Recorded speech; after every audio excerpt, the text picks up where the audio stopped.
Should you write a novella? That's the question today because there are short stories, there are long stories, and then there's right in the middle of the novella, which is the perfect ground that might just get you where you need to be for your writing journey and the story you're trying to tell.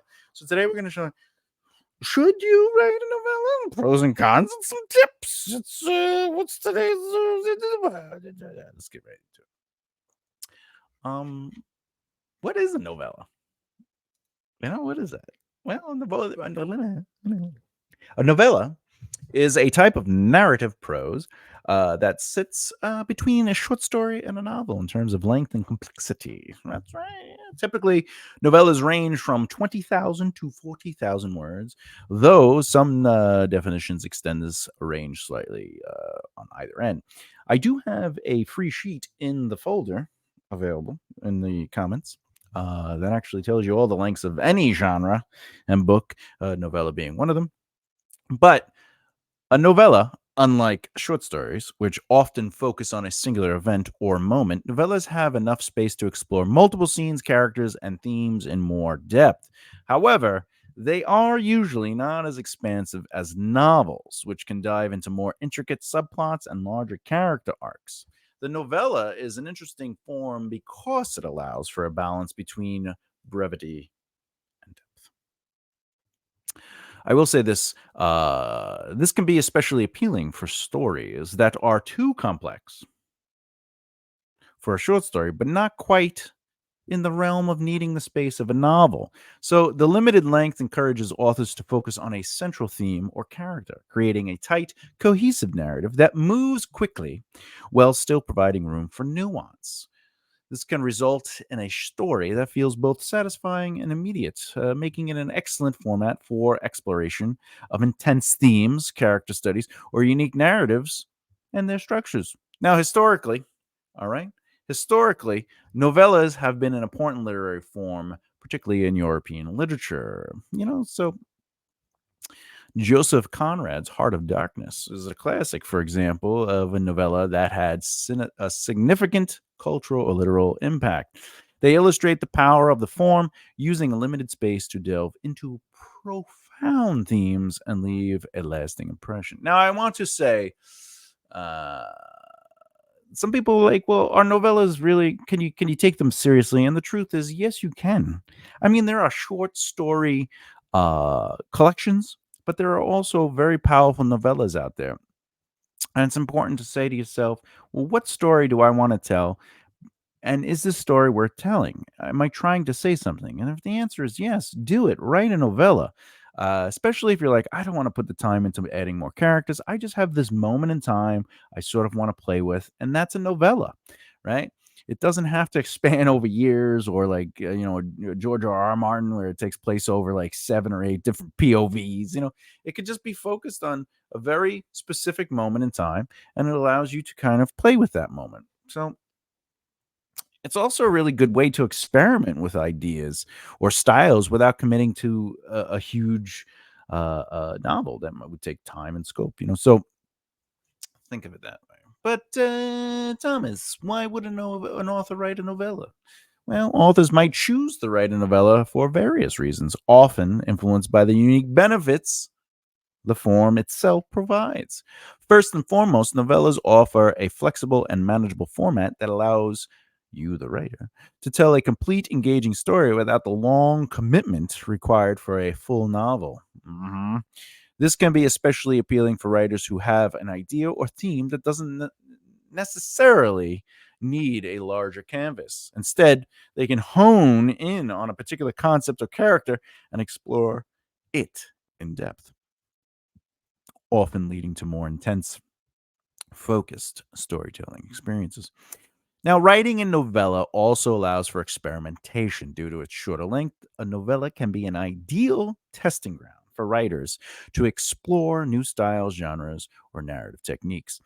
Some might even say a novella is a great way to practice how to write certain styles, tones, and explorations. If you're used to writing in third person in your long form and you want to start trying to experiment with first person, this might be a way to do it. Um, There's also less risk to compare it to a novel because it demands less time and effort, yet still provides enough room to experiment. That's another great thing about novellas is you're not trying to write 100,000 words or 80,000 words. You're writing a very specific story that is longer than a short story, but also doesn't require the heavy lifting of a novel. So anyway. If you're looking to get published, novellas offer appealing opportunities in today's literary market because, according to statistics, novellas themselves are growing as a primary form of publishing. So, plus the digital age is what's really helping self publishing. All these things have become accessible to both authors and readers. So, you can publish ebooks as novellas, making it easy for readers to download and read them on the go without having to dedicate a lot of time to it. They could just get in and get out, if they might say. Uh, because a short story kind of like feels quick, whereas a novella at least has some a little bit more depth to it. Let you play around in that sandbox somewhat, yeah. But novellas also can serve as a bridge between other works. Some authors use them to delve into side characters or explore background stories within an established universe, giving fans more content, etc., etc. You might Brandon Sanderson has done this. I believe R.R. Martin has done this, where you could take let's say you do write epic fantasies, right? And you're like, oh, I like this character, but I don't really want to dedicate a full story to them, but I also don't want to write a short story. I have like an idea that I kind of want to play around with. That can be a novella. The other thing is like maybe you're a romance novelist, right? And there could be a character in the story that wasn't really primary, but they were like maybe a secondary or a side character or the best friend or whatever. And you're like, I kind of want to see their life for a bit. I want to see their life in the day of, what is their day of? And you kind of play with that. But Thomas, what is the takeaway? I don't know. Let's go into it. Novellas offer a unique blend of benefits that make them appealing for both author and reader. One of the primary advantages is they're concise, they're focused, they're just right there in the thing. They have a shorter length, so there's the commitment isn't to a full length novel. Novellas provide opportunity. Again, like let's say you write a very specific style where maybe it's exposition heavy, or maybe you do focus on first person, and you want to give people a chance to see that you're able to write other styles. So it's a sample that, like, maybe you have a huge novel coming out where you're like, oh, this is a completely different style than what I'm used to writing a novella allows you to sort of sample that out and be like, look, I have proven that I can do it. People are enjoying the novella, so I think it's a nice bridge to the next term. Um, so why is that important? Because it makes it a great marketing tool, particularly for emerging authors, people who are trying to show their voice without being like, hey, can you commit to a full book? Novellas are affordable in comparison to a full novel, especially if it's epic fantasy, right? So you can produce new material relatively quickly, which because they're not as long as 100,000 words, and novellas can serve as an introductory work that showcase your style as an author, basically saying, here, this is what I do. If you like the taste, here's some tea on what I do. If you like it, definitely let's drink it. Very short video today. Final thoughts. If you're considering writing a novella, now that it's not just or I should say, know that it's not just a shorter version of a novel, it's a form all its own, offering unique opportunities and rewards. So think of a novella as an invitation to dive deeply into an idea, character, or theme without feeling overwhelmed by the length and scope of a full novel. It's a space to experiment and stretch your creative muscles, a chance to tackle that story you've been pondering but didn't feel fit to a full length commitment. With a novella, you can capture those vivid, intense moments and create a lasting impact, an experience that readers can savor in one or two sittings. Or if you're like me, 1,700 sittings. Anyway, writing a novella also offers I like to read a sentence at a time. Writing a novella also offers practical benefits. It can be a wonderful addition to your portfolio, showcasing your voice and style to new readers. You know, with the popularity of digital and publishing, it gives you a chance to sort of feed your audience a little at a time. Be like, look, here's a little taste of something. I'm working on something. I'm working on the second book to the series. Here's a little taste. Okay.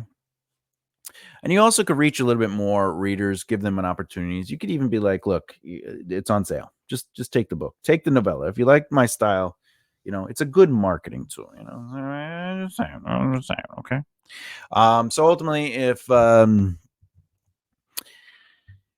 you got to take your novella and you have to say to yourself, do I want to dedicate a lifetime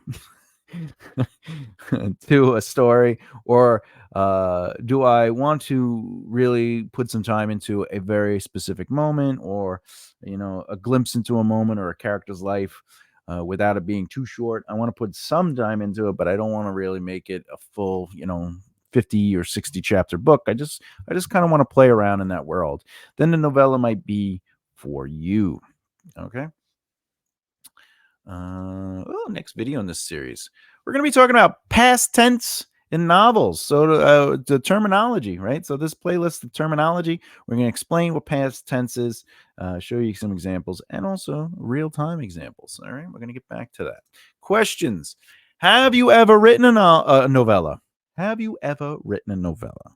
Or do you have a story idea that might work well in this format? Well, let us know in the comments below. Share your growth and your story and your journey with us all. Now, if you like what you heard today and you're like, that was quick. This was a quick video for the Thomas of the J of the Bellezza, on the right mindset, but you haven't done so already, please subscribe and hit the bell icon so you don't miss out. And of course, thumbs up. Those things help. If you really like, this was quick to the point. It'd be very helpful. Anyway.